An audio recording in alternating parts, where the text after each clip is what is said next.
ನಾಡಿನ ಸಮಸ್ತ ಶರಣ ಶರಣೆಯರಿಗೂ ಅನಂತ ಕೋಟಿ ಶರಣಾರ್ಥಿಗಳು. ನಾನು ನಿಮ್ಮ ಯೋಗ ಗುರು ವೈದ್ಯ ಶ್ರೀ ಚನ್ನಬಸವಣ್ಣ, ಟಾಟಾ ನಗರ, ಬೆಂಗಳೂರು. ಈಗ ಹೃದಯದ ಸಮಸ್ಯೆಗೆ ಅತಿ ಉಪಯುಕ್ತವಾಗಿರ್ತಕ್ಕಂಥ ಇನ್ನೂ ಕೆಲವೊಂದಿಷ್ಟು ಆಸನಗಳನ್ನ ತಿಳ್ಕೊಳ್ಳೋಣ. ಈಗ ಮೊದಲು ಹೃದಯ ಸಮಸ್ಯೆಗೆ ಅತ್ಯಂತ ಲಾಭಕಾರಿಯಾಗಿರ್ತಕ್ಕಂಥ ಆಸನ ಯಾವುದು ಅಂತ ಹೇಳಿದ್ರೆ ಅದಕ್ಕೆ ಶಶಾಂಕಾಸನ ಅಂತ ಕರೀತಾರೆ. ಈ ಶಶಾಂಕಾಸನವನ್ನು ಹೇಗೆ ಮಾಡೋದು ನೋಡಿ. ಮೊದಲು ವಜ್ರಾಸನದಲ್ಲಿ ಕೂತ್ಕೊಂಡಿರಬೇಕು. ನಿಧಾನವಾಗಿ ಉಸಿರು ಬಿಡ್ತಾ ಬಿಡ್ತಾ ಬಿಡ್ತಾ ನಿಮ್ಮ ಶರೀರವನ್ನು ಮುಂದೆ ಬಾಗಿಸ್ಬೇಕು. ಹಣೆಯನ್ನು ನೆಲಕ್ಕೆ ಸ್ಪರ್ಶ ಮಾಡಲಿಕ್ಕೆ ಪ್ರಯತ್ನ ಮಾಡಬೇಕು. ಉಸಿರು ತೆಗೆದುಕೊಳ್ತಾ ಮೇಲೆ ಮತ್ತೆ ಉಸಿರು ಬಿಡ್ತಾ ಮುಂದೆ.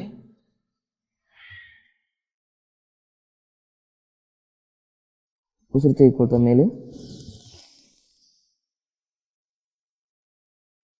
ಎದೆಯನ್ನು ಸ್ವಲ್ಪ ಹಿಗ್ಗಿಸ್ಬೇಕು. ಉಸಿರು ಬಿಡ್ತಾ ಮುಂದೆ.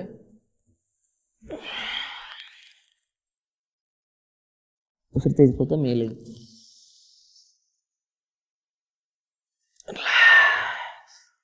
ಇದನ್ನು ಮಾಡಿದ್ರೆ ಏನಾಗುತ್ತೆ, ದೇಹದೊಳಗಡೆ ಹಾರ್ಟ್ ಪಂಪಿಂಗ್ ಏನಿದೆಯಲ್ಲ, ಆ ಪಂಪಿಂಗ್ ಸರಿಯಾಗಿ ಕೆಲಸ ಮಾಡುತ್ತೆ. ಅದು ಬ್ಲಡ್ ಮೂಮೆಂಟ್ ಆಗ್ಬೇಕಂತೇಳಿ ಏನು ಮಾಡಬೇಕು, ಈ ರೀತಿ ಆಸನಗಳನ್ನ ಅಭ್ಯಾಸ ಮಾಡಬೇಕು.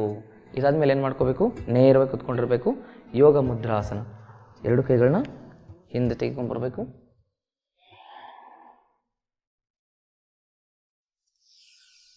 ವಾಪಸ್ ಮತ್ತೆ ಹೀಗೆ ಕಟ್ಕೊಳ್ಳಬಹುದು. ಹೀಗೆ ಎರಡು ಕೈ ಕಟ್ಕೋಬೇಕು. ಹಿಂಗೆ ಎಕ್ಸೇಲ್ ಮಾಡ್ತಾ ಕೆಳಗೆ, ಇನ್ಹೇಲ್ ಮಾಡ್ತಾ ಮೇಲೆ. ಉಸಿರು ಬಿಡ್ತಾ ಕೆಳಗೆ, ಉಸಿರು ತೆಗೆದುಕೊಳ್ತಾ ಮೇಲೆ. ಉಸಿರು ಬಿಡ್ತಾ ಕೆಳಗೆ,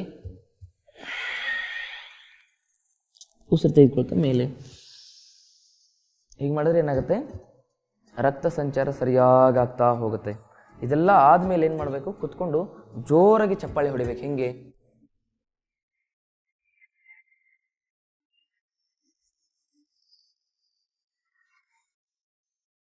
ಇದಕ್ಕೆ ಚಪ್ಪಾಳೆ ಚಿಕಿತ್ಸೆ ಅಂತ ಕರೀತಾರೆ. ನಮ್ಮ ಕೈಗಳಲ್ಲಿ ಏನಿರುತ್ತೆ, ಸುಮಾರು ಎಕ್ಯುಪ್ರೆಷರ್ ಪಾಯಿಂಟ್ಸ್ಗಳಿರ್ತವೆ. ಇಲ್ಲಿ ಹೃದಯಕ್ಕೆ ಸಂಬಂಧಪಟ್ಟಿರ್ತಕ್ಕಂಥ ಪಾಯಿಂಟ್ ಇರುತ್ತೆ. ಈ ಜೀವನ ರೇಖೆಯ ಕೆಳಗೆ, ಈ ಜೀವನ ರೇಖೆಯ ಕೆಳಗೆ ಇದು ಮಾಸ್ಟರ್ ಪಾಯಿಂಟ್. ಇಲ್ಲಿ ಒತ್ತಿದ್ರೆ ನಿಮಗೆ ಹೃದಯ ಸಮಸ್ಯೆ ಬರಲ್ಲ. ಇದ್ರ ಕೆಳಗಡೆ ಶ್ವಾಸಕೋಶದ ಪಾಯಿಂಟ್ ಇರುತ್ತೆ. ಇಲ್ಲಿ ಈ ರೀತಿ ಒತ್ತಿದಾಗ ಯಾರಿಗೆ ಹಾರ್ಟ್ ಸಮಸ್ಯೆ ಇರುತ್ತೆ, ಇಲ್ಲಿ ಒತ್ತಿದಾಗ ನೋವು ಬಂದ್ಬಿಡುತ್ತೆ. ಅಂದರೆ ಇಲ್ಲಿ ಒತ್ತಿದಾಗ ಯಾವಾಗ ನೋವು ಬರುತ್ತೆ, ಸ್ವಲ್ಪ ಏನೋ ಸಮಸ್ಯೆ ಇದೆ ಅಂತ ಅರ್ಥ. ಅದಕ್ಕೆ ಇಲ್ಲಿ ಒತ್ತುತ್ತಾ ಹೋಗಬೇಕು. ಇಲ್ಲಿ ಒತ್ತಾ ಹೋದಂಗೆ ಮತ್ತೆ ಈ ಚಪ್ಪಾಳೆ ಹೊಡೆದಂಗೆ ಏನಾಗುತ್ತೆ, ನಿಮ್ಮ ದೇಹದಲ್ಲಿ ರಕ್ತ ಸಂಚಾರ ಸರಿಯಾಗುತ್ತೆ. ಯಾವಾಗ ರಕ್ತ ಸಂಚಾರ ಸರಿಯಾಗುತ್ತೆ, ಆವಾಗ ರಕ್ತದಲ್ಲಿರ್ತಕ್ಕಂಥ ಪಿತ್ತ ಏನಾಗುತ್ತೆ, ಕಡಿಮೆ ಆಗ್ತಾ ಬರುತ್ತೆ. ಅದಕ್ಕೆ ಹೃದಯದ ಸಮಸ್ಯೆ ಇರೋರು ಸ್ಟ್ರಿಕ್ಟ್ಲಿ ಏನು ಹೇಳೋದಂತ ಹೇಳಿದ್ರೆ, ಮಾಂಸಾಹಾರ, ಟೀ, ಕಾಫಿ, ಸ್ಮೋಕಿಂಗ್ ಇವೆಲ್ಲವನ್ನು ಕಂಪ್ಲೀಟಾಗಿ ತ್ಯಜಿಸಲೇಬೇಕು. ಅದನ್ನು ಮಾಡಿದ್ರೆ ಮಾತ್ರ ನಿಮ್ಮ ಹೃದಯ ಸಮಸ್ಯೆ ಸರಿಯಾಗಲಿಕ್ಕೆ ಸಾಧ್ಯ. ಈಗ ನಾನು ನಿಮಗೆ ಮಲಕ್ಕೊಂಡು ಹೃದಯ ರೋಗಿಗಳು ಯಾವೆಲ್ಲ ಆಸನಗಳು ಮಾಡೋದು ಅಂತಕ್ಕಂಥದ್ರ ಬಗ್ಗೆ ತಿಳ್ಕೊಳ್ಳೋಣ. ಬನ್ನಿ, ಹಾಗಿದ್ರೆ ಹೇಗೆ ಮಾಡೋದು ಅಂತ ನೋಡೋಣ. ಏನು ಮಾಡಬೇಕು, ಮೊದಲನೇದಾಗಿ ನಿಮ್ಮ ಎರಡೂ ಕಾಲುಗಳನ್ನ ನೇರವಾಗಿ ಮಾಡ್ಕೊಂಡು ಮಲ್ಕೋಬೇಕು. ಈ ಮಲ್ಕೊಂಡು ಮಾಡ್ತಕ್ಕಂಥ ಆಸನ ಮೊದಲು ಯಾವುದು ಅಂತ ಹೇಳಿದ್ರೆ ಪವನ ಮುಕ್ತ ಆಸನ. ನಿಮ್ಮ ಒಂದು ಕಾಲನ್ನು ಮಡಚಿ ಆ ಕಾಲಿಗೆ ನಿಮ್ಮ ಮೂಗನ್ನು ಸ್ಪರ್ಶ ಮಾಡೋದು, ಮೊಣಕಲ್ಲು ಹೀಗೆ. ಈಗೇನು ಮಾಡಬೇಕು, ಉಸಿರು ಬಿಡ್ತಾ ಮುಂದೆ, ಉಸಿರು ತೆಗೆದುಕೊಳ್ತಾ ಹಿಂದೆ. ಉಸಿರು ಬಿಡ್ತಾ ಮುಂದೆ,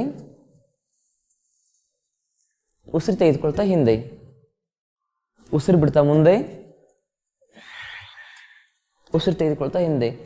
ಹೃದಯದ ಸಮಸ್ಯೆ ಇರ್ತಕ್ಕಂಥವ್ರು ಹೆಚ್ಚಿಗೆ ಒತ್ತಡ ಹಾಕಿ ಮಾಡಬಾರ್ದು. ಇದನ್ನು ಸಾಧ್ಯವಾದರೆ ಎಷ್ಟು ಸಾಧ್ಯವಾಗುತ್ತೋ ಅಷ್ಟು ನಿಧಾನವಾಗಿ ಮಾಡಬೇಕು.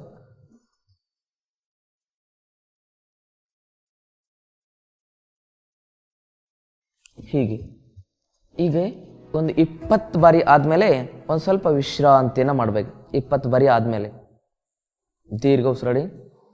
ಹೊಟ್ಟೆಯಲ್ಲಿ ಇರ್ತಕ್ಕಂಥ ಕೊಲೆಸ್ಟ್ರಾಲ್ ಮತ್ತು ಟ್ರೈಗ್ಲಿಸರೈಡ್ನ ಸರಿ ಮಾಡ್ಕೋಬೇಕು. ಮೊದಲು ಉತ್ಪತ್ತಿ ಆಗೋದಲ್ಲಿ ಅಲ್ಲೇನೆ ಅಲ್ವಾ, ಅದಕ್ಕೆ ಅದನ್ನು ಸರಿ ಮಾಡ್ಕೋಬೇಕು. ಹೇಳಿದ್ರೆ ನಾವೇನು ಮಾಡಬೇಕು, ಮುಖ್ಯವಾಗಿ ಪ್ರತಿದಿನ ಬೆಳಗ್ಗೆ ಎದ್ದ ತಕ್ಷಣ ಹೃದಯ ರೋಗಿಗಳು 1 ಗ್ಲಾಸ್ ಸೋರೆಕಾಯಿ ಜ್ಯೂಸನ್ನು ಕುಡಿಬೇಕು. 1 ಗ್ಲಾಸ್ ಸೋರೆಕಾಯಿ ಜ್ಯೂಸನ್ನು ಪ್ರತಿದಿನ ಹೃದಯ ರೋಗಿಗಳು ಕುಡಿದ್ರೆ ಏನಾಗುತ್ತೆ, ಹೃದಯದ ಸಮಸ್ಯೆಯೂ ಸರಿಯಾಗುತ್ತೆ, ಇದು ಶುಗರ್ಗೂ ತುಂಬ ಒಳ್ಳೆಯದು ಮತ್ತು BP ಸಮಸ್ಯೆಗೂ ಒಳ್ಳೆಯದು. ಯಾರಿಗೆ ಸೋರೆಕಾಯಿ ತುಂಬ ಕೋಲ್ಡ್ ಆಗುತ್ತೆ ಅವ್ರೇನು ಮಾಡ್ಕೋಬೋದು ಅಂತ ಹೇಳಿದ್ರೆ ಅದರೊಳಗಡೆ ಒಂದೆರಡು ಕರಿ ಮೆಣಸು ಹಾಕಿ ಸೇವನೆ ಮಾಡ್ಬೋದು. ಹೀಗೆ ಬೆಂಡ್ ಮಾಡ್ಕೋಬೇಕು. ಅತಿಯಾಗಿ ಒತ್ತಡವನ್ನು ತೆಗೆದುಕೊಂಡು ಮಾಡಬಾರ್ದು ಯಾವುದನ್ನು. ವಾಪಸ್ ವಿಶ್ರಾಂತಿ. ಇದನ್ನು ನೀವು ಅಭ್ಯಾಸ ಮಾಡ್ತಾ ಹೋಗ್ಬೇಕು. ಹೆಚ್ಚು ಇದನ್ನು ಅಭ್ಯಾಸ ಮಾಡ್ತಾ ಹೋಗ್ಬೇಕು. ಇದನ್ನು ಅಭ್ಯಾಸ ಮಾಡಿದ್ರೆ ಹೃದಯದಲ್ಲಿ ಆಗಿರ್ತಕ್ಕಂಥ ಬ್ಲಾಕೇಜ್ಗಳು ಕಡಿಮೆ ಆಗ್ತಾ ಬರುತ್ತೆ. ಹೊಟ್ಟೆ ಮೇಲೆ ಮಲ್ಕೊಂಡು ಯಾವೆಲ್ಲ ಅಭ್ಯಾಸಗಳನ್ನು ಮಾಡ್ಬೋದು ಅಂತಕ್ಕಂಥದ್ರ ಬಗ್ಗೆ ನಿಮಗೆ ಸಂಪೂರ್ಣವಾಗಿರ್ತಕ್ಕಂಥ ಮಾಹಿತಿ ಕೊಡ್ತೀನಿ. ಈಗ ಹೊಟ್ಟೆಯನ್ನು ಕೆಳಗೆ ಮಾಡಿ ಮಲ್ಕೊಳ್ಳೋದು ಅಂತೇಳಿ ಹೊಟ್ಟೆ ಮೇಲೆ ಮಲ್ಕೊಂಡು ಏನೆಲ್ಲ ಆಸನಗಳನ್ನ ಹೃದಯದ ಸಮಸ್ಯೆ ಇರೋರು ಮಾಡೋದು ಅನ್ನೋದನ್ನು ನೋಡೋಣ ಬನ್ನಿ. ಈ ರೀತಿ ಮಲ್ಕೊಂಡು ನಿಮ್ಮ ಕೈಗಳನ್ನು ನಿಮ್ಮ ಭುಜದ ಅಕ್ಕಪಕ್ಕ ಅಂಥೇಳಿ ಎದೆಯ ಅಕ್ಕಪಕ್ಕ ಇಟ್ಕೋಬೇಕು. ಇಟ್ಕೊಂಡು ಏನು ಮಾಡಬೇಕು, ನಿಧಾನವಾಗಿ ಉಸಿರು ತೆಗೆದುಕೊಳ್ತಾ ನಿಮ್ಮ ಎದೆಯನ್ನು ಮೇಲೆತ್ತಬೇಕು. ಅರ್ಧ ಭುಜಂಗಾಸನ ಅಂತ ಕರೀತಾರೆ ಅದಕ್ಕೆ. ಉಸಿರು ಬಿಡ್ತಾ ಕೆಳಗೆ, ಉಸಿರು ತೆಗೆದುಕೊಳ್ತಾ ಮೇಲೆ, ಉಸಿರು ಬಿಡ್ತಾ ಕೆಳಗೆ, ಉಸಿರು ತೆಗೆದುಕೊಳ್ತಾ ಮೇಲೆ. ಹೇಗೆ ಯಾವಾಗ ನೀವು ಉಸಿರು ತೆಗೆದುಕೊಳ್ತಿರಲ್ಲ ಅವಾಗ ಏನಾಗುತ್ತೆ, ಹಾರ್ಟಲ್ಲಿರ್ತಕ್ಕಂಥ ಬ್ಲಾಕ್ ಕ್ಲೀನ್ ಆಗ್ತಾ ಬರುತ್ತೆ. ಪ್ರತಿಯೊಂದು ಆಸನದಲ್ಲೂ ಉಸಿರು ತುಂಬ ಇಂಪಾರ್ಟೆಂಟು. ಬ್ಲಾಕ್ ಆಗಲಿಕ್ಕೆ ಮುಖ್ಯವಾಗಿರ್ತಕ್ಕಂಥ ಕಾರಣ ಏನಂತ ಹೇಳಿದ್ರೆ ಉಸಿರಾಟ ಸರಿ ಇಲ್ಲದೆ ಇರೋದೆ. ಅದನ್ನು ಅಭ್ಯಾಸ ಮಾಡ್ಕೋಬೇಕು. ಈಗ ಇದನ್ನು ಅರ್ಧ ಭುಜಂಗಾಸನ ಮಾಡ್ಬೇಕು. ಹೀಗೆ ಉಸಿರು ಬಿಡ್ತಾ ಕೆಳಗೆ. ಹೃದಯ ಏನು ಮಾಡುತ್ತೆ, ಕ್ರಿಯಾಶೀಲವಾಗಿ ಕೆಲಸ ಮಾಡುತ್ತೆ.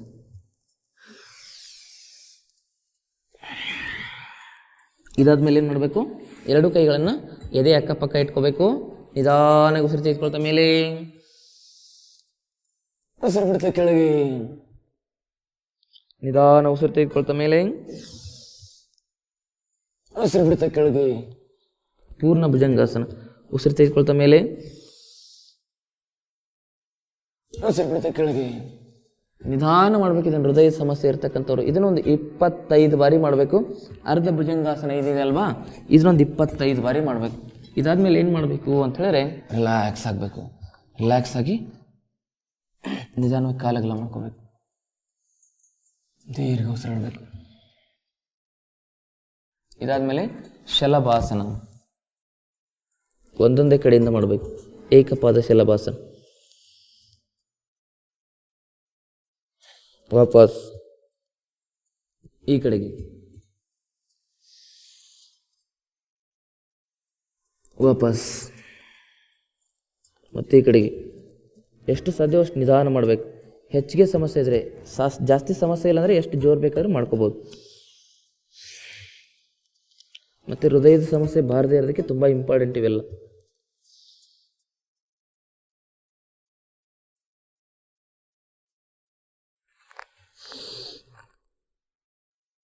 ಉಸಿರು ಬಿಡ್ತಾ ಕೆಳಗೆ.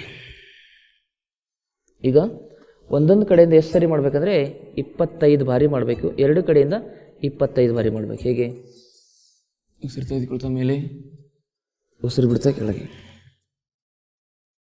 ಉಸಿರು ತೆಗೆದುಕೊಳ್ತಾ ಮೇಲೆ, ಉಸಿರು ಬಿಡ್ತಾ ಕೆಳಗೆ, ಉಸಿರು ತೆಗೆದುಕೊಳ್ತಾ ಮೇಲೆ, ಉಸಿರು ಬಿಡ್ತಾ ಕೆಳಗೆ, ಉಸಿರು ತೆಗೆದುಕೊಳ್ತಾ ಮೇಲೆ, ಉಸಿರು ಬಿಡ್ತಾ ಕೆಳಗೆ. ಹೀಗೊಂದು 25 ಬಾರಿ ಮಾಡಬೇಕು. ಇದನ್ನು ನಾವು ಅಭ್ಯಾಸ ಮಾಡಬೇಕು ಮಲ್ಕೊಂಡು. ಇದಾದಮೇಲೆ ಇನ್ನೂ ಸುಮಾರು ಟೆಕ್ನಿಕ್ಗಳಿದ್ದಾವೆ ಹೃದಯದ ಸಮಸ್ಯೆಯನ್ನು ವಾಸಿ ಮಾಡ್ಕೊಳ್ಳಿಕ್ಕೆ. ಹೃದಯದ ಸಮಸ್ಯೆ ಇರೋರು ಯಾವ ರೀತಿ ರಿಲ್ಯಾಕ್ಸೇಷನ್ ಮಾಡಬೇಕು. ಹೃದಯದ ಸಮಸ್ಯೆ 2 ಕಾರಣದಿಂದ ಬರುತ್ತೆ. ಒಂದು ಮಾನಸಿಕ ಒತ್ತಡದಿಂದ, ಎರಡನೇದು ಯಾವುದು ಅಂತ ಹೇಳಿದ್ರೆ ಅನಿಯಮಿತ ಆಹಾರದಿಂದ. ಇವಾಗ ರಿಲ್ಯಾಕ್ಸೇಷನ್ ಹೆಂಗೆ ಮಾಡಬೇಕು, ರಿಲ್ಯಾಕ್ಸೇಷನ್ನ ಮಹತ್ವ ಏನು ಅಂತಕ್ಕಂಥದ್ರ ಬಗ್ಗೆ ಹೇಳ್ತೀನಿ. ಹಾಗಿದ್ರೆ ಏನು ಮಾಡಬೇಕು ಅಂತ ಹೇಳಿದ್ರೆ, ಮೊದಲನೇದಾಗಿ ಹೃದಯ ಸಮಸ್ಯೆ ಇರತಕ್ಕಂಥವ್ರು ಅತೀ ಪ್ರಮುಖವಾಗಿ ಮಾಡಬೇಕಾಗಿರ್ತಕ್ಕಂಥದ್ದು ಏನು ಅಂತ ಹೇಳಿದ್ರೆ ಅದಕ್ಕೆ ಮಕರಾಸನ ಅಂತ ಕರೀತಾರೆ. ಆ ಮಕರಾಸನವನ್ನು ಹೇಗೆ ಮಾಡೋದು ನೋಡೋಣ ಬನ್ನಿ. ಈಗ ನಿಮ್ಮ 2 ಕಾಲುಗಳನ್ನ ಸರಿ ಮಾಡ್ಕೋಬೇಕು, ಎರಡೂ ಅಗಲ ಮಾಡ್ಕೋಬೇಕು ಈ ರೀತಿ. ಇದು ತುಂಬ ಅಂದರೆ ತುಂಬ ಇಂಪಾರ್ಟೆಂಟ್. ಇದರಿಂದ ಬ್ಲಡ್ ಪ್ರೆಷರ್ ಕಡಿಮೆ ಆಗುತ್ತೆ. ಯಾವಾಗ ಬ್ಲಡ್ ಪ್ರೆಷರ್ ಕಡಿಮೆ ಆಗುತ್ತೆ ಆವಾಗ ಹಾರ್ಟ್ ಸಮಸ್ಯೆ ತಂತಾನೇ ಕಡಿಮೆ ಆಗ್ತಾ ಬರುತ್ತೆ. ಅದಕ್ಕೆ ನಮ್ಮ BP ಸರಿ ಮಾಡ್ಕೋಬೇಕಂತ ಹೇಳಿದ್ರೆ ಮಕರಾಸನವನ್ನು ಮಾಡಬೇಕು. ದೀರ್ಘ ಉಸಿರಾಡಿ, ದೀರ್ಘ ಉಸಿರಾಡಬೇಕು. ಈ ಡಾಲ್ಡಾ ಇವೆಲ್ಲವೂ ಮನುಷ್ಯನ ಸರ್ವನಾಶ ಮಾಡಲಿಕ್ಕೆ ಬಂದಿರತಕ್ಕಂಥದ್ದು. ಹೊಟ್ಟೆ ಭಾಗವನ್ನು ಸಡಿಲಿಸಿ ಹೊಟ್ಟೆ ಆಕುಂಚನ ಪ್ರಸರಣವಾಗ್ತಾ ಇರುತ್ತೆ. ಒಳಗಡೆ ಬರ್ತಾ ಇರುತ್ತೆ, ಹೊರಗಡೆ ಹೋಗ್ತಾ ಇರುತ್ತೆ, ಒಳಗಡೆ ಬರ್ತಾ ಇರುತ್ತೆ, ಹೊರಗಡೆ ಹೋಗ್ತಾ ಇರುತ್ತೆ. ಹೊಟ್ಟೆ ನಿಧಾನವಾಗಿ 2 ಕಾಲುಗಳನ್ನು ಸೇರಿಸಬೇಕು.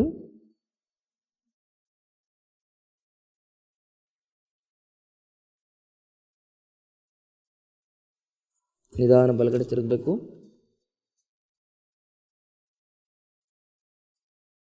ಬೆನ್ನಿನ ಮೇಲೆ ಮಲ್ಕೋಬೇಕು.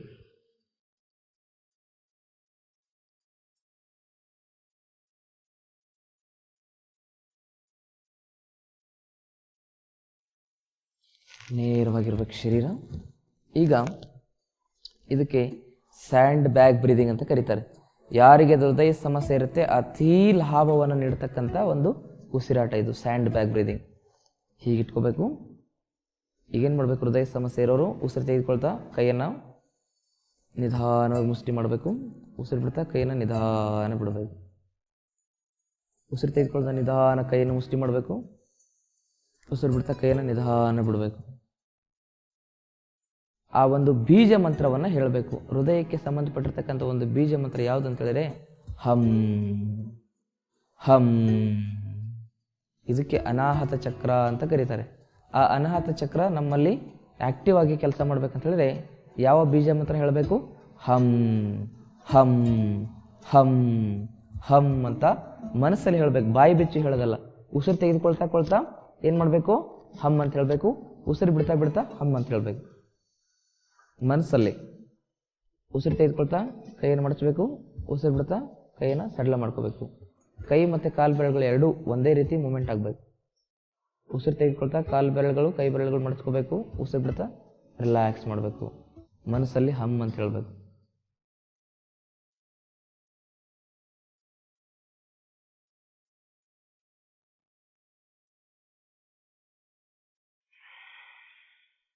ಉಸಿರು ತೆಗೆದುಕೊಳ್ತಾ ಹಮ್, ಉಸಿರು ಬಿಡ್ತಾ ಓಂ. ಉಸಿರು ತೆಗೆದುಕೊಳ್ತಾ ಹಮ್, ಉಸಿರು ಬಿಡ್ತಾ ಓಂ. ಮನಸ್ಸಲ್ಲಿ, ಬಾಯಿ ಬಿಟ್ಟಲ್ಲ.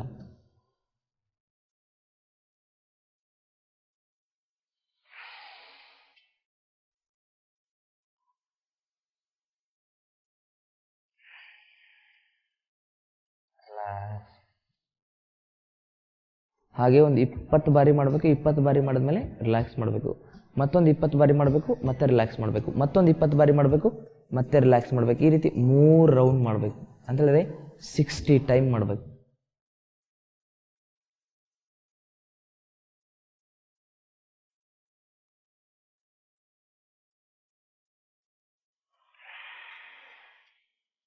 ಮುಖದಲ್ಲಿ ಪ್ರಸನ್ನತೆ ಇರಲಿ, ಮುಖದಲ್ಲಿ ವಿಶ್ರಾಂತಿ ಇರಲಿ, ಮುಖದಲ್ಲಿ ಮಂದಹಾಸ ಇರಲಿ. ಪಾಸಿಟಿವ್ ಆಗಿ ವಿಚಾರ ಮಾಡಬೇಕು. ಹೃದಯ ಸಮಸ್ಯೆ ಬಂದಿದೆ ಅಂದರೆ ಹೋಗೇ ಹೋಗುತ್ತೆ. ಯಾವುದೇ ಸಮಸ್ಯೆ ಬಂದಾಗ ಅದು ಹೋಗುತ್ತೆ ಅನ್ಬೇಕು. ಅದು ಹೋಗುತ್ತೆ ಅಂತಕ್ಕಂಥದ್ದು ಯಾವಾಗ ಬರುತ್ತೆ? ನಮ್ಮಲ್ಲಿ ನಿರ್ಮಲ ಭಾವ ಇದ್ದಾಗ. ನಾನು ಅಂತಕ್ಕಂಥದ್ದನ್ನು ನಾವು ಕಡಿಮೆ ಮಾಡ್ಕೋಬೇಕು. ಈ ರಿಲ್ಯಾಕ್ಸೇಷನ್ ಟೆಕ್ನಿಕ್ಕಿಂದ ನಾನು ಅಂತಕ್ಕಂಥದ್ದು ಹೋಗುತ್ತೆ. ನಿಧಾನವಾಗಿ ಎದ್ದು ಕೂತ್ಕೋಬೇಕು. ನೇರವಾಗಿ ಕೂತ್ಕೋಬೇಕು. ಕೈಗಳನ್ನು ಜೋರಾಗಿ ಉಜ್ಕೋಬೇಕು. ಬಿಸಿಯನ್ನು ಕಣ್ಣಿಗೆ ಹಚ್ಕೋಬೇಕು. ಕೈಗಳನ್ನು ನೋಡ್ತಾ ಕಣ್ಣನ್ನು ತೆರೆಬೇಕು. ಈಗ ಈ ಹೃದಯದ ಸಮಸ್ಯೆಗೆ 3 ರೀತಿಯ ಪ್ರಾಣಾಯಾಮವನ್ನು ಮಾಡಬೇಕು. ಇದಕ್ಕೆ ಸರಳ ಪ್ರಾಣಾಯಾಮ ಅಂತ ಕರೀತಾರೆ. ಈ 3 ರೀತಿ ಪ್ರಾಣಾಯಾಮ ಏನಂತ ಹೇಳಿದ್ರೆ, ಮೊದಲು ನಮ್ಮ ದೇಹವನ್ನು ಕೆಳಗಡೆಯಿಂದ ಮೇಲಿನವರೆಗೂ ಶುದ್ಧೀಕರಣ ಮಾಡ್ಕೋಬೇಕು. ಮೊದಲನೇದು ಈ ಸೊಂಟದ ಕೆಳಭಾಗದಿಂದ ಪಾದದವರೆಗೆ ಇರತಕ್ಕಂಥ ಭಾಗವನ್ನು ಶುದ್ಧೀಕರಣ ಮಾಡ್ಕೊಳ್ಳಿಕ್ಕೆ ಈ ಮುದ್ರೆ ಮಾಡ್ಕೋಬೇಕು. ಈಗ ಕೂತ್ಕೋಬೇಕು. ಹೃದಯ ಸಮಸ್ಯೆ ಇರೋರು ಅತಿ ಮುಖ್ಯವಾಗಿ ಅನುಸರಿಸಬೇಕಾಗಿರ್ತಕ್ಕಂಥ ಪ್ರಾಣಾಯಾಮ ಇದಕ್ಕೆ ಸರಳ ಪ್ರಾಣಾಯಾಮ ಅಂತ ಕರೀತಾರೆ. ಹೀಗೆ ಕೂತ್ಕೋಬೇಕು. ಹೀಗೆ ಕೂತ್ಕೊಂಡು ದೀರ್ಘ ಉಸಿರು ತೆಗೆದುಕೋಬೇಕು. ನಿಧಾನ ಬಿಡಬೇಕು.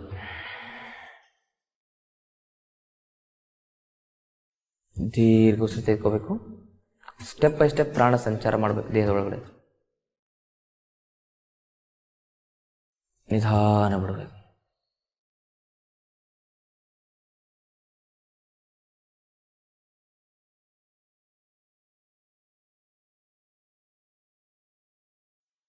ಇದೇ ದೀರ್ಘ ಉಸಿರಾಟವನ್ನು ಈ ಮುದ್ರೆಯಲ್ಲಿ ಮಾಡಿದ್ರೆ ಇದಕ್ಕೆ ಚಿನ್ಮಯ ಮುದ್ರೆ ಅಂತ ಕರೀತಾರೆ. ಇದನ್ನ ಇಲ್ಲಿ ಸ್ಪರ್ಶ ಮಾಡ್ಕೊಂಡು ತೋರ್ ಬೆಳ್ಳನ ಈ 3 ಬೆಳ್ಳನ್ನು ಮಡಚೋದು, ಇದಕ್ಕೆ ಚಿನ್ಮಯ ಮುದ್ರೆ ಅಂತ ಕರೀತಾರೆ. ಇದೇನ್ ಮಾಡುತ್ತೆ, ನಮ್ಮ ಇಡೀ ಶರೀರವನ್ನು ಶುದ್ಧಿ ಮಾಡುತ್ತೆ. ಇಲ್ಲಿಂದ ಹಿಡಿದು ಇಲ್ಲಿವರೆಗೆ ಹೀಗೆ ಕುತ್ಕೊಂಡು ಉಸಿರಾಡೋದು.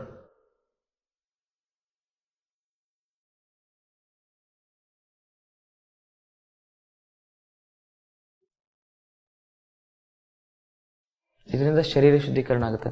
ಚಿನ್ ಮುದ್ರೆಯಲ್ಲಿ 5 ನಿಮಿಷ, ಚಿನ್ಮಯ ಮುದ್ರೆಯಲ್ಲಿ 5 ನಿಮಿಷ, ಆದಿ ಮುದ್ರೆಯಲ್ಲಿ 5 ನಿಮಿಷ. ಇದು ಆದಿ ಮುದ್ರೆ. ಚಿನ್ಮಯ ಮುದ್ರೆಯಲ್ಲಿ ಇಲ್ಲಿಂದ ಇಲ್ಲಿವರೆಗೂ ಶುದ್ಧ ಆಗುತ್ತೆ, ಪ್ರಾಣ ಸಂಚಾರ ಆಗುತ್ತೆ. ಚಿನ್ ಮುದ್ರೆಯಲ್ಲಿ ಇಲ್ಲಿಂದ ಪಾದದವರೆಗೂ ಸಂಚಾರ ಆಗುತ್ತೆ. ಆದಿ ಮುದ್ರೆಯಲ್ಲಿ ತಲೆಯ ಭಾಗ, ಶಿರೋಭಾಗ ಚೆನ್ನಾಗಿರುತ್ತೆ. ಹೀಗೆ ಈ 3 ಭಾಗವನ್ನು ಶುದ್ಧೀಕರಣ ಮಾಡಿಕೊಂಡ್ರೆ ಆಮೇಲೆ ಪ್ರಾಣಾಯಾಮ ಮಾಡ್ಕೋಬೇಕು. ನೇರ ಕುತ್ಕೊಂಡು ದೀರ್ಘ ಉಸಿರಾಡ್ಬೇಕು. 5 ನಿಮಿಷ ಅಂತ ಹೇಳಿದೆ ನಿಮಗೆ. ನೇರ ಕುತ್ಕೊಂಡಿರ್ಬೇಕು. ಇದನ್ನ ಹಿಂಗೆ ಲಾಕ್ ಮಾಡ್ಕೋಬೇಕು.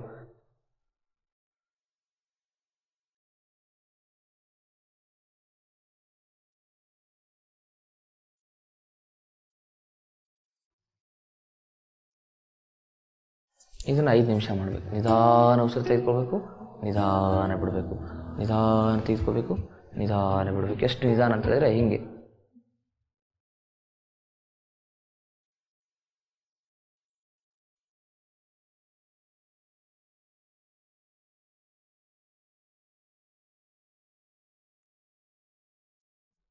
ಇಷ್ಟೊತ್ತು ನಾನು ಮಾಡಿದ್ದು ಒಂದೇ ಉಸಿರಾಟ ಅಂತೇಳಿ ಇಷ್ಟು ದೀರ್ಘವಾಗಿ ಮಾಡ್ತಕ್ಕಂಥದ್ದನ್ನು ಅಭ್ಯಾಸ ಮಾಡ್ಕೋಬೇಕು. ಇದು ನೀವು ಅಭ್ಯಾಸ ಮಾಡಿದ್ರೆ 100ಕ್ಕೆ 100 ನಿಮ್ಮ ಹೃದಯ ಸಮಸ್ಯೆ ಕಡಿಮೆ ಆಗೇ ಆಗುತ್ತೆ. ಅದಾದಮೇಲೆ ಏನು ಮಾಡಬೇಕು ಅಂತ ಹೇಳಿದ್ರೆ, ಈ ಹೃದಯದ ಸಮಸ್ಯೆಗೆ ಮುಖ್ಯವಾಗಿರ್ತಕ್ಕಂಥ ಇನ್ನೊಂದು ಪ್ರಾಣಾಯಾಮ ಯಾವುದು ಅಂತ ಹೇಳಿದ್ರೆ ಅದಕ್ಕೆ ನಾಡಿ ಶೋಧನ ಅಂತ ಹೇಳ್ತಾರೆ. ಇದನ್ನು ಹೇಗೆ ಮಾಡೋದು ಅನ್ನೋದನ್ನ ನೋಡೋಣ. ಸಿಂಪಲ್ ಆಗಿ ನಿಮ್ಮ ಎಡಗೈಯಲ್ಲಿ ಏನು ಮಾಡ್ಕೋಬೇಕು, ಹೃದಯ ಮುದ್ರೆ ಮಾಡ್ಕೋಬೇಕು. ಹೃದಯ ಮುದ್ರೆ ಆವಾಗಲೇ ಹೇಳಿದ್ನಲ್ಲ ನಿಮಗೆ, ಹೃದಯ ಮುದ್ರೆ. ಇದಾದ್ಮೇಲೆ ಬಲಗೈಯಲ್ಲಿ ಶ್ವಾಸ ಮುದ್ರೆ. ಈ ಮುದ್ರೆ ಮಾಡ್ಕೋಬೇಕು. ನೇರ ಕುತ್ಕೋಬೇಕು. ದೀರ್ಘ ಉಸಿರು ತೆಗೆದುಕೋಬೇಕು. ನಿಧಾನ ಹೊರಗಡೆ ಬಿಡಬೇಕು. ಇನ್ನೊಂದು ಬಾರಿ ದೀರ್ಘ ಉಸಿರು ತೆಗೆದುಕೋಬೇಕು. ನಿಧಾನ ಹೊರಗಡೆ ಬಿಡಬೇಕು. ಮತ್ತೊಮ್ಮೆ ದೀರ್ಘ ಉಸಿರು ತೆಗೆದುಕೋಬೇಕು. 3ನೇ ಬಾರಿ ತೆಗೆದುಕೊಂಡಾಗ ಬಲಭಾಗದ ನಾಸಿಕಾಗ್ರವನ್ನು ಮುಚ್ಚಿ ಎಡಭಾಗದಿಂದ ಉಸಿರನ್ನು ಬಿಡಬೇಕು. ಪ್ರಾರಂಭ ಎಡಭಾಗದಿಂದ ಆಗಬೇಕು. ಎಡಗಡೆ ತಗೋಬೇಕು, ಬಲಗಡೆ ಬಿಡಬೇಕು.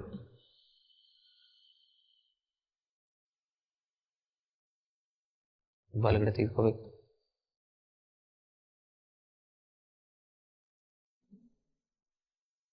ಎಡಗಡೆ ಬಿಡಬೇಕು. ಎಡಗಡೆ ತೆಗೆದುಕೋಬೇಕು.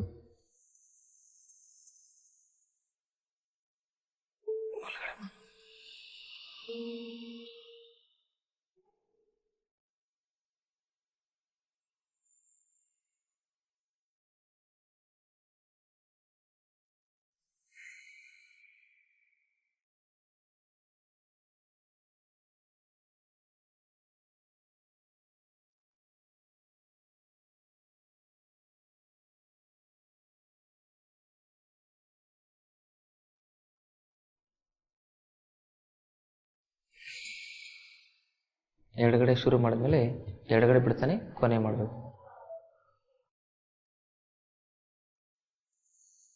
ರಿಲ್ಯಾಕ್ಸ್. ದೀರ್ಘ ಉಸಿರಾಡಿ. ಇದರಿಂದ ನಾಡಿ ಎಲ್ಲ ಸ್ವಚ್ಛವಾಗಿರುತ್ತೆ. ಅದಾದ್ಮೇಲೆ ಹೃದಯ ಮುದ್ರೆಯಲ್ಲಿ ಕುತ್ಕೊಂಡು ವಿಶ್ರಾಂತಿಯನ್ನು ಮಾಡಬೇಕು. ಒಂದು ದಿವ್ಯ ಔಷಧಿ ಸಸ್ಯ ಇದೆ, ಅದಕ್ಕೆ ಅರ್ಜುನದ ಮರ ಅಂತ ಕರೀತಾರೆ. ಆ ಅರ್ಜುನದ ಮರದ ಚಕ್ಕೆ ಇರುತ್ತಲ್ಲ, ಆ ಚಕ್ಕೆಯನ್ನು ಪೌಡರ್ ಮಾಡಿ ಅದನ್ನು ಚೆನ್ನಾಗಿ ನೀರಲ್ಲಿ ಹಾಕಿ ಕುದಿಸಿ ಅದನ್ನು ಪ್ರತಿದಿನ ಸೇವನೆ ಮಾಡೋದ್ರಿಂದ ನಮ್ಮ ಹೃದಯದ ಸಮಸ್ಯೆ ಮಾಯ ಆಗಿ ಹೃದಯದಲ್ಲಿರ್ತಕ್ಕಂಥ ಎಲ್ಲ ಬ್ಲಾಕೇಜ್ಗಳು ಓಪನ್ ಆಗ್ತಾ ಬರ್ತವೆ. ನಾಡಿ ಶೋಧನ ಮಾಡಬೇಕು, ಕಪಾಲಭಾತಿ ಮಾಡಬೇಕು, ಅರ್ಜುನದ ಚೂರ್ಣದ ಕಷಾಯವನ್ನು ಕುಡಿಬೇಕು. ಆಯುರ್ವೇದದ ಶಾಪುಗಳಲ್ಲಿ ನಿಮಗೆ ಅರ್ಜುನದ ಚೂರ್ಣ ಕೊಡುವಂದರೆ ಸಿಗುತ್ತೆ. 100 ರೂಪಾಯಿನೋ 150 ರೂಪಾಯಿಗೋ ಸಿಗುತ್ತೆ. ಅದನ್ನು ತೆಗೆದುಕೊಂಬಂದರೆ 1 ತಿಂಗಳಾಗುತ್ತೆ. ಇನ್ನೊಂದು ಬರುತ್ತೆ ಅರ್ಜುನ ಅರಿಷ್ಟ ಅಂತ. ಅದನ್ನು ಕೆಲವೊಂದಿಷ್ಟು ಕಂಡೀಷನಲ್ಲಿ ಕೊಡ್ಲಿಕ್ಕಾಗಲ್ಲ. ಆಸವ ಅರಿಷ್ಟನ ಶುಗರ್ ಇರೋರಿಗೆ ಕೊಡ್ಲಿಕ್ಕಾಗಲ್ಲ. ಅದಕ್ಕೆ ವೈದ್ಯರನ್ನ ಸಂದರ್ಶನ ಮಾಡಿ ಔಷಧಿಗಳನ್ನ ತೆಗೆದುಕೋಬೇಕು. ಅರ್ಜುನದ ಚೂರ್ಣವನ್ನು ಚೆನ್ನಾಗಿ ಅಂತ ಹೇಳಿದ್ರೆ 1 ಗ್ಲಾಸ್ ನೀರು ಹಾಕಿದ್ರೆ ಅರ್ಧ ಗ್ಲಾಸ್ ರೆಡ್ಯೂಸ್ ಆಗಿಬಿಡ್ಬೇಕು, ಅದು ಇನ್ನು ಅರ್ಧ ಗ್ಲಾಸ್ ಇಳಿಬೇಕು. ಆ ಅರ್ಧ ಗ್ಲಾಸ್ ಇರತಕ್ಕಂಥದ್ದನ್ನು ಬಿಸಿ ಬಿಸಿಯಾಗಿ ಕುಡಿಬೇಕು ಬೆಳಿಗ್ಗೆ ಎದ್ದ ತಕ್ಷಣ. ಸಾಯಂಕಾಲ ಒಂದು ಕಪ್ಪು, ಬೆಳಿಗ್ಗೆ ಒಂದು ಅರ್ಧ ಕಪ್ಪು, ಸಾಯಂಕಾಲ ಒಂದು ಅರ್ಧ ಕಪ್ಪು ಅದನ್ನು ಸೇವನೆ ಮಾಡಬೇಕು. ಅಂದರೆ ಏನಾಗುತ್ತೆ, ಊಟದ ಮೊದಲು ಅದನ್ನು ಸೇವನೆ ಮಾಡೋದ್ರಿಂದ ಏನಾಗುತ್ತೆ, ನಮ್ಮ ಕಾರನರಿ ಆರ್ಟರಿ ಡಿಸೀಸ್ ಅಂತ ಏನು ಕರಿತೀವಲ್ಲ ಅದು ಸಂಪೂರ್ಣವಾಗಿ ನಿವಾರಣೆ ಆಗ್ತಾ ಬರುತ್ತೆ. ಇದಕ್ಕೆ ನಾಡಿ ಶೋಧನ ಪ್ರಾಣಾಯಾಮ ಅಂತ ಕರೀತಾರೆ. ಇದನ್ನು ನಾವು ಹೆಚ್ಚು ಹೆಚ್ಚು ಅಭ್ಯಾಸ ಮಾಡ್ತಾ ಹೋಗ್ಬೇಕು. ಈ ಕಷಾಯಗಳನ್ನು ಜಾಸ್ತಿ ಉಪಯೋಗಿಸ್ಬೇಕು. ಹೃದಯ ಸಮಸ್ಯೆ ಇರೋರು ದಯವಿಟ್ಟು ಹೇಳ್ತಾ ಇದ್ದೀನಿ, ಕಷಾಯಗಳನ್ನು ಜಾಸ್ತಿ ಬಳಸಬೇಕು. ಟೀ ಕಾಫಿಯನ್ನು ಸಂಪೂರ್ಣವಾಗಿ ನಿಲ್ಲಿಸಬೇಕು. ಇನ್ನು ಹೃದಯ ಸಮಸ್ಯೆಗೆ ಇನ್ನೊಂದೆರಡು ಪ್ರಮುಖವಾಗಿರ್ತಕ್ಕಂಥ ಪ್ರಾಣಾಯಾಮ ಇದ್ದಾವೆ, ಅದನ್ನು ನಿಮಗೆ ನಾಳಿನ ಸಂಚಿಕೆಯಲ್ಲಿ ಹೇಳ್ತೇನೆ. ಅಲ್ಲಿವರೆಗೂ ಸರ್ವರಿಗೂ ಅನಂತ ಶರಣಾರ್ಥಿಗಳು.